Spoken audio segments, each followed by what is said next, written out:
नमस्कार भाई लोग, का हाल बा? हम आपके भाई मोनू सिंह। तो भाई बहुत जाना बहुत मज़ा लेत रहन। यहाँ तक कि खेसारी लाल स्टेज शो के दौरान भी थोड़ा सा चुटकी तो ले लेवेलन कि आजकल हम टच नहीं करेंगे, बहुत ज़्यादा केस हो जा रहा है। और बहुत लोग मेरे भी कमेंट में आकर बहुत सारा कमेंटबाजी कर रहा था कि अभी 2 तारीख को फरीदाबाद पवन सिंह को जाकर पेश होना पड़ेगा।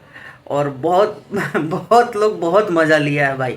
पावर स्टार का और जो अंजलि राघव का केस चल रहा था, उस चीज़ में बहुत लोग बहुत मज़ा ले रहा था, कमेंट में मज़ा ले रहा था, वीडियो बना के मज़ा ले रहा था, यहाँ तक स्टेज से भी मज़ा ले रहे थे सब। लेकिन नतीजा क्या हुआ ये सबके सामने है। आप एक क्लिप है, ये देख लीजिए पहले। मैंने पवन सिंह के खिलाफ कोई कंप्लेंट नहीं दी थी। मैंने वो पूरा इंसिडेंट एक्सप्लेन किया था। मैंने शिकायत दी थी। उसमें 2-3 लोग हैं जो गंदे गंदे वीडियोस बना रहे थे मेरे अगेंस्ट, उनके अगेंस्ट शिकायत दी थी। और उनके 3 संतोष शनि यादव और 1-2 लोग और हैं, आकाश वगैरह, जो बहुत ज्यादा मेरे लिए गलत गलत बोल रहे थे। तो वो मैंने पूरा केस उसमें लिखा हुआ था कैसे हुआ था, और कुछ उनकी टीम मेंबर्स ने भी बनाए थे वीडियो। तो इसलिए मैम ने उनको बोला था, क्योंकि वो वहां से शुरू हुआ था, वही जानते हैं हम लोगों को जो वीडियोस बनाई उनकी पीआर। आपने क्लिप देख लिया होगा। क्या हुआ? कुछ नहीं हुआ। केस वापस ले लिया उन्होंने। साफ साफ कहा कि हमने पवन सिंह के ऊपर कोई केस ही नहीं किया है। पवन सिंह ने जो माफ़ी मांगा था उसके लिए बस, उसके बाद हमने अपना सारा चीज़ क्लियर कर लिया था उनके साथ। बाकी जो बीच में जो पड़े थे एक आध लोग, उनका नाम वो ले रही हैं, लेकिन मेरे ख्याल से उनके साथ भी कुछ नहीं होगा।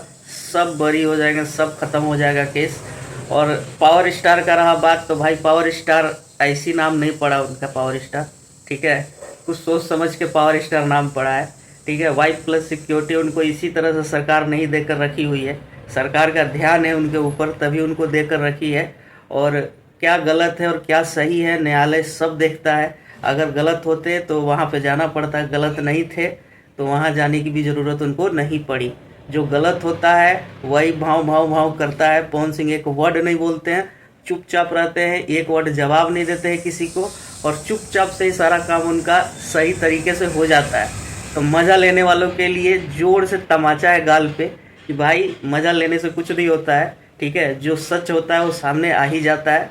बाकी भाई लोग, आप लोगों को क्या राय है? आप लोग अपना राय ज़रूर कमेंट में दीजिएगा। और जो लोग कमेंट में आकर मेरे बता रहे थे कि 2 तारीख को फरीदाबाद में जाना पड़ेगा, उनका भी कमेंट का इंतज़ार रहेगा हमको। तब तक के लिए जय भोजपुरी, हर हर महादेव।